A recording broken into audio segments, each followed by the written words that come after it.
Well, I've noticed that you always say, you look at your notes and you say to the interviewee. Yes.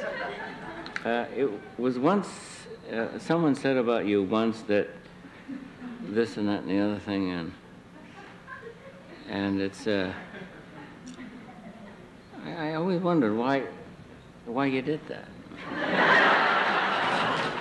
Do you go to the movies? Come to think of it. Once in a while. Yeah. Why do you downgrade acting as a profession? What? I say, why do you downgrade acting as a profession over the years? What makes you think I do? Well, I've read it in the press. Saw it in black and white.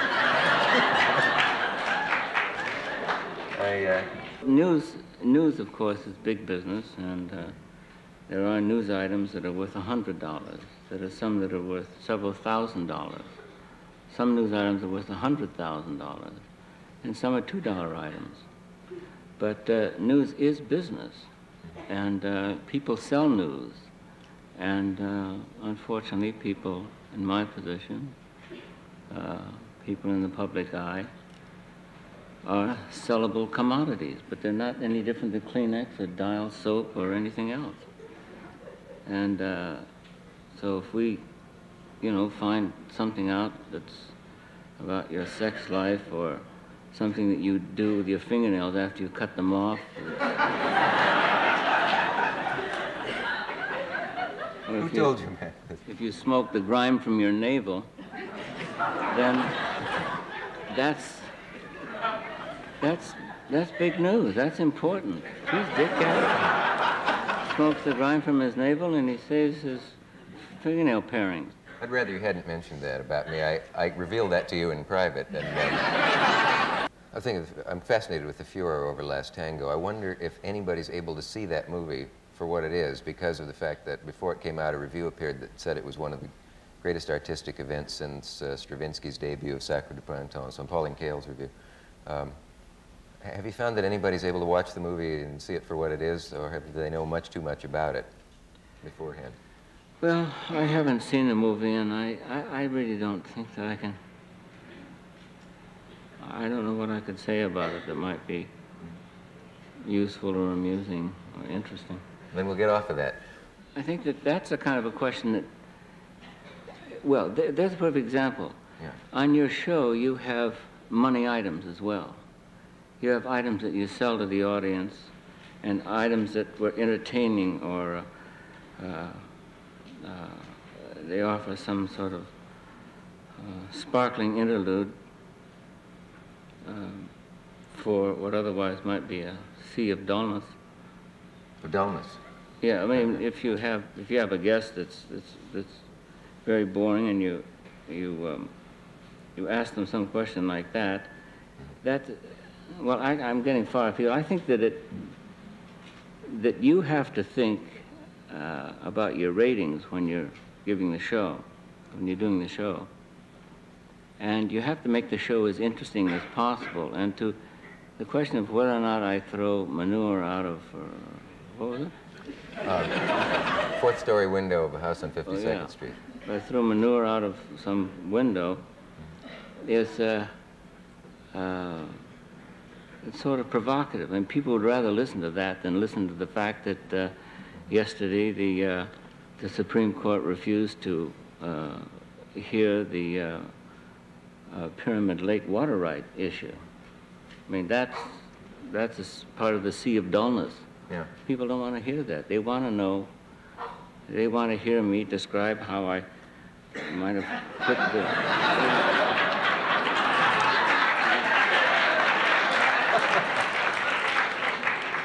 But you know what I mean. When you're frightened or when you're nervous, huh? When you're frightened or nervous in this chair, you're distressed or uncomfortable or you're very angry. Yeah. And you know that that is not what is necessary well, what cannot be shown here. You control your face. You're a highly controlled person. And really?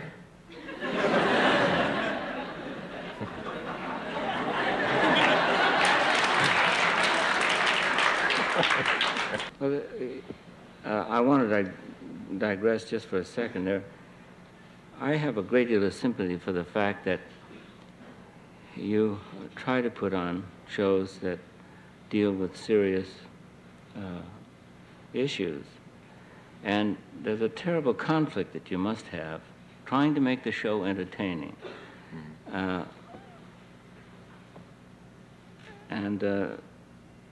You have to do that in order to keep that segment of the audience who's not particularly interested in the issues tuned into the station. And I think you do a yeoman's job. There's nobody else on television that does what you do.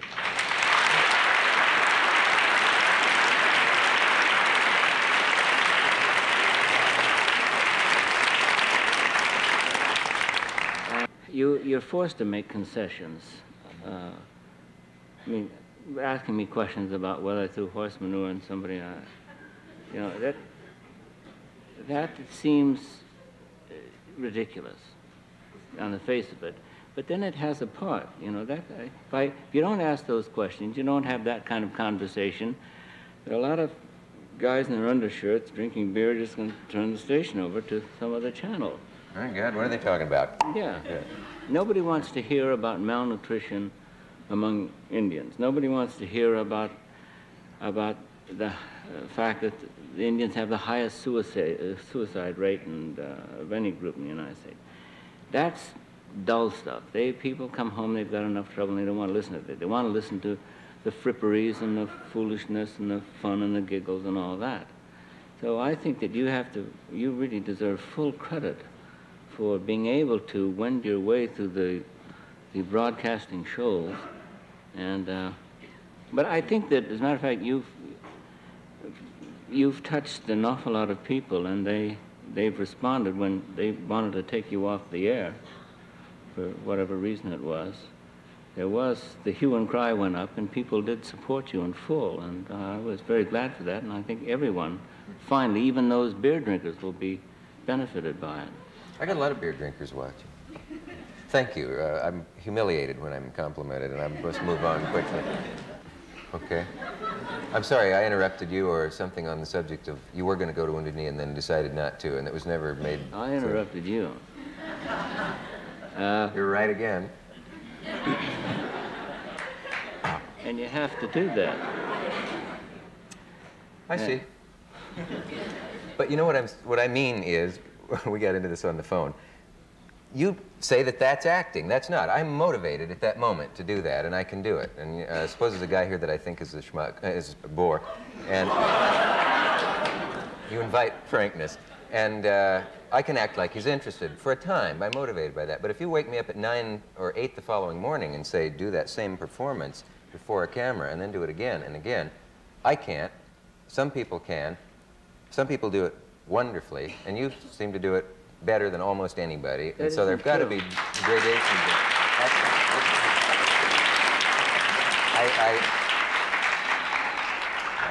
I won't hear of the fact that what you do is no more than what I do. Well, that isn't true. If you're working for an ad agency, some product, and you hate the guy that, the idea man, the boss, and you know that every time he comes in with some impossible notion, something that really makes you gag when you drive home on the freeway, you know damn well that you're not going to get a raise, or you're not going to get it shifted out of the position that you're in if you don't say, Leonard, I think that's terrific. Yeah. It's just beautiful. We have so little time to talk about Indians, and there's so much to say about them, that I think to talk about movies and stuff like that is such a misuse of time. But then I'm your guest, and I don't want to horn in on what your program's going to be about. I wouldn't want you to. I don't think that people generally realize what the motion picture industry has done to the American Indian. As a matter of fact, all ethnic groups. all minorities, all non-whites.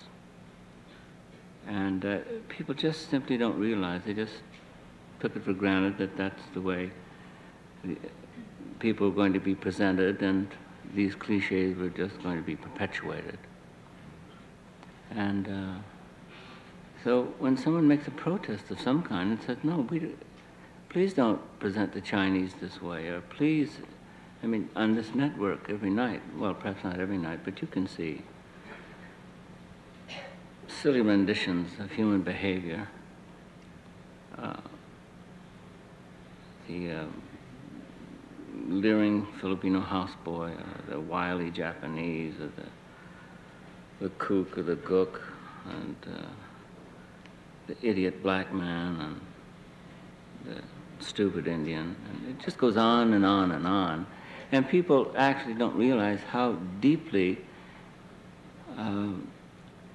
these people are injured by seeing themselves represented, not so much the adults because they're already inured to that kind of pain and pressure, but children, Indian children, seeing Indians represented as savage, as ugly, as nasty, vicious, treacherous, drunken. They grow up only with a negative image of themselves, and it lasts a lifetime. Is that an answer to your question? Yeah. No. It's been a good living. Yeah. I mean, if you were in the lumber business and you went on the Dick Cavett show and somebody said, well, how do you like the lumber business, Ralph? I read a book called Indians of the Americas. And I, after reading the book, realized that I knew nothing about the American Indian, and that everything that we are taught about the American Indian is wrong. It's inaccurate. And our school books are hopelessly lacking, perhaps criminally lacking, in revealing what our relationship was with the Indian. When we hear, as we've heard throughout all our lives, no matter how old we are, that we are a country that stands for freedom, for rightness, for justice, for everyone, it simply doesn't apply to those who are not white. It just simply doesn't apply. And we were the most rapacious, aggressive, destructive, torturing, monstrous people who swept from one coast to the other, murdering and causing mayhem among the Indians. There's one Indian in the...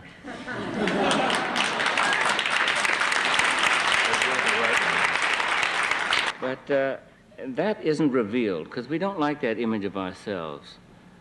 We don't like to see us. We like to see ourselves as perhaps John Wayne sees us. And and also what we've learned about the Indians has been largely taught to us by Hollywood and by motion pictures. They have educated us. So we naturally believe that when the Indians came, that the wagons circled and the Indians rode around and subjected themselves to terrible fire and died at a ratio of 65 to 1. Both barrels of a shotgun would always get 2 Indians. Yeah, and that wasn't the way it was at all. But anyway, Indians have been tragically misrepresented in films and in our history books, in our attitudes, in our reporting.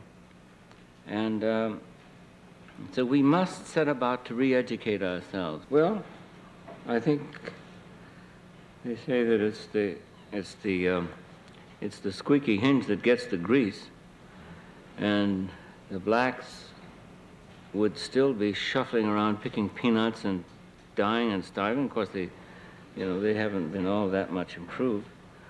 If they hadn't made that noise, if they hadn't made that racket, somewhere there's some some person out there that tells us, just be quiet, be calm, everything will right itself, and everybody will get their just desserts, but it never happens. It'll all come out right. It never happens. People, if they just sit back and wait for white America to do something on their behalf, to recognize their rights as a people, to recognize the sovereign rights of, well, say Indians, as a separate people, as a separate political, cultural entity within the confines of the United States, nothing's going to happen. The Indians have to shuffle. And if you had the Academy Awards night to do over again, would you do any of that differently? Well,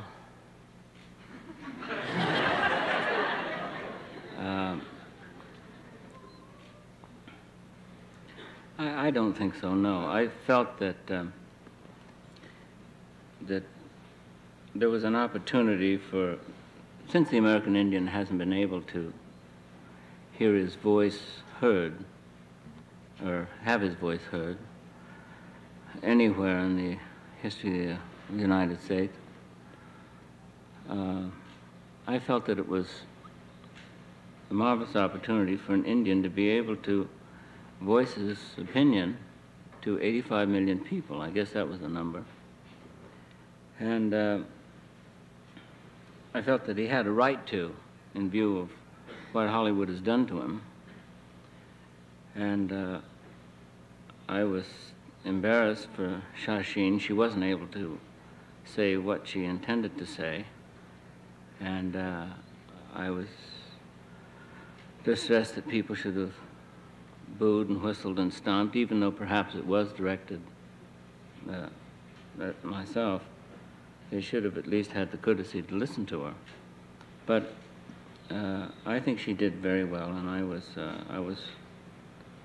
was very glad that she did have what opportunity she had to say what she did. I think I might be in opposition to the Indians, because some of the Indians are now, because Jackson has turned around and been more or less cooperative with the Indians. He has been the enemy of Indians for over a long, long period of time, and since he wishes to polish his image, he's using the Indians as a polishing rag and doing favors for Indians and being attentive to Indian affairs. But when the Blue Lake was given back to the Pueblo Indians,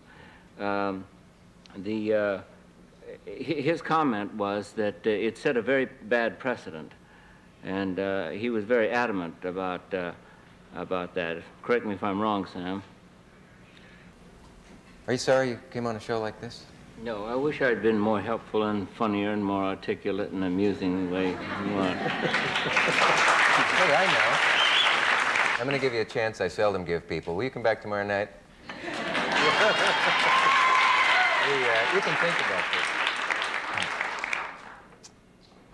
I have a message. You're a dick. Message.